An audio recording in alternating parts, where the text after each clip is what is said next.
Mike Freeman's with us, CBSSports.com, one of the national columnists. You bring great perspective to this off of what you just did. You know, money has become such a big part of sports, and in a lot of ways, greed and bad matchmaking has hurt boxing a lot. You go over to Thailand. To train in Muay Thai, and those guys over there, they fight for nothing, and yet they want to fight every day. They train for years. It's a pretty amazing culture with that sport in Thailand. It's fascinating, and it's a culture that I didn't know that much about until I started training Muay Thai about a year ago in New Jersey, in part in response to something I did, which was stupid, which is write a column ripping mixed martial arts and not fully understanding it. And I consider myself a fair person, so I thought, let me try and really understand this sport. And Muay Thai is not MMA, of course, but as you guys know, MMA fighters a number of them use Muay Thai as part of what they do. So I went to a gym here, AMA Fight Club in New Jersey, Whippany, New Jersey, which has a number of professional MMA fighters, some really good ones, in fact. And got exposed to that world and started looking into MMA, seeing what it was about, looking at jiu-jitsu, doing a little bit of training with that. And then I found Muay Thai and just fell in love with it, and I was done. So for the past 8-9 months, I've been going to classes 2-3 times a day, 6 days a week. And I'm probably going to fight in Thailand next year. Wow. But my teacher has been to Thailand. He goes every year. And he invited me and a group of us to go, and I went there for 10 days and just got back a little while ago. And as you said, there's so many amazing things about Thailand, some that are really impressive, some that are very depressing. Not about Muay Thai, but some other things in Thailand. But the fighters over there really are some of the more noble, down-to-earth athletes in the world. They put a lot of NFL players, NBA players, Major League Baseball players to shame with their attitude. One of my teachers over there had 200 fights, retired at 21, started fighting when he was 10 years old, had over 200 fights in a little over a decade. Over there they fight pretty much every week, and it's a really bloody, nasty sport, but you don't hear guys complaining about money. They do it, and it sounds cliche, but over there it's true. They really do it because they just love to fight, and the proof is in their actual life, because they don't get a lot of money. I saw a fight where there were two 10-year-old kids fighting, and the winner got 100 baht, which is $3, and the loser got nothing. So that's what pretty much goes on over there. It's over there in that part of the world, in Asia and Thailand. It's Muay Thai is like the NFL here.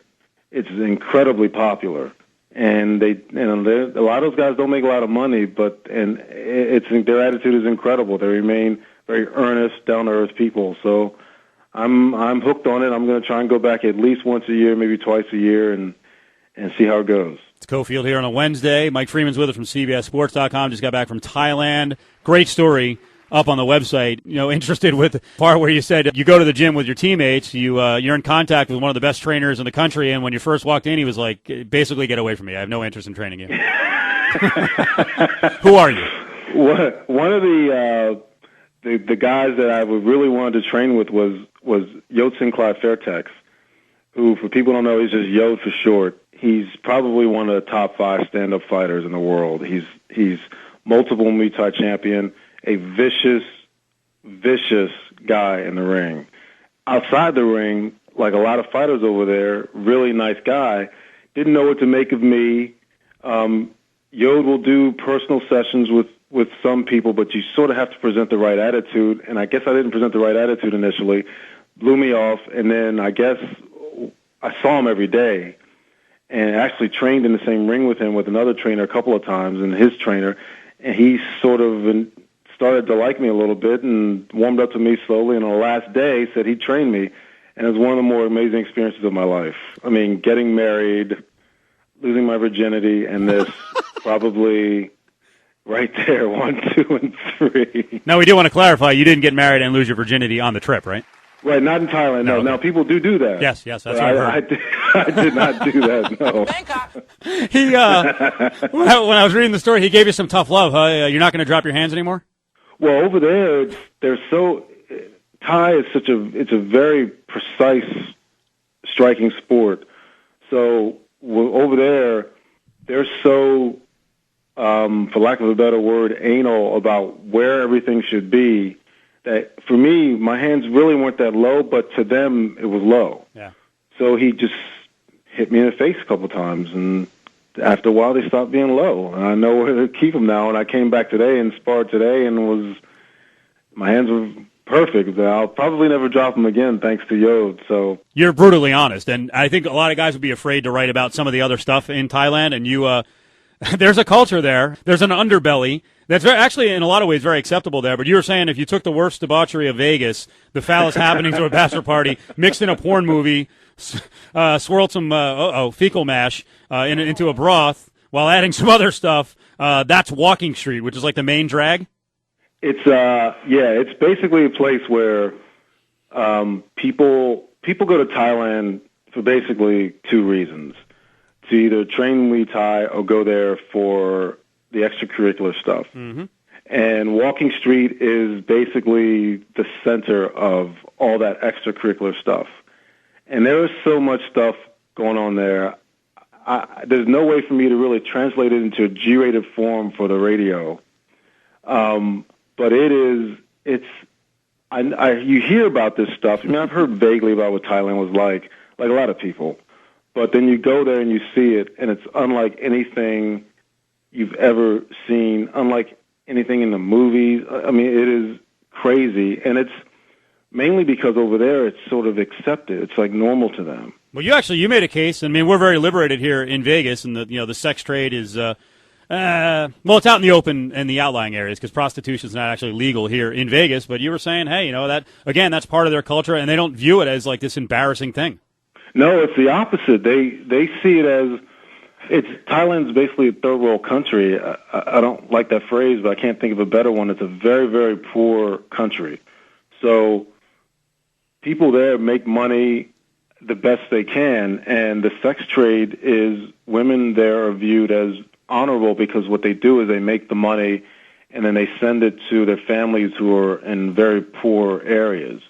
So they're sort of the lifeline. They're viewed as the lifeline to a lot of these families. Obviously, my sensibilities and your sensibilities are different than what happens there. I'm very open-minded. I'll try to look down on it, but it's very, very different to me.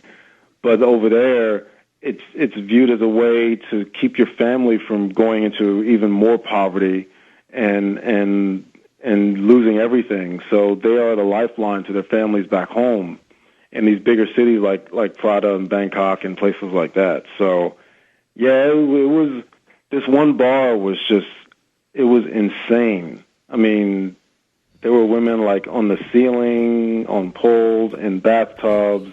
There were bubbles and spanking. My producer Clay's got porn music in the back. Easy, Clay. We get it. He doesn't need the music to. We understand. Yeah. I'll stop there. Yeah. You last three things to wrap up with here. Quick hits. I saw some pictures up on the story. When will you post, maybe on Twitter, your pictures with the lady boys that you hung out with? Well, those are coming up later. Okay, good. It's a special. We're doing a special photo spread. Lady Boys of CBS. How's that? Secondly, you and Greg Doyle, who also works at CBS and likes to fight, you should send out a mass tweet to every national columnist and say, "We will kick your ass." And I would like to see someone take on the duo. I use my powers for good. Okay, all right. And last one, you live near Whippany in New Jersey. Yes. Okay. So do you train? Are you in the gym there with the Miller brothers? And yes, yeah, okay. I've never trained with them, but they're obviously a lot. Yeah. All right. No truth to the rumor that as a North Jersey guy, you did all this so that next summer you can go down to Karma and Seaside and beat ass. No. What do you think this is? What's that show? The Jersey guys. Jersey. What do you mean? What's that show? You live in New Jersey. It's Jersey Shore. It's the greatest. I'm a Maryland guy. I live here because my wife loves it here. I hate New Jersey. Oh, wait a second. Now you're getting booted off the show. I'm from New Jersey. I'm from New Jersey and the Jersey Shore. Well, like I said, New Jersey is fantastic. It's really the best place you could ever want to live. There you go. Hey, Mike, let's get you on down the road. We appreciate a couple minutes. All right. Sorry I was late, guys. That's all right. Mike Freeman.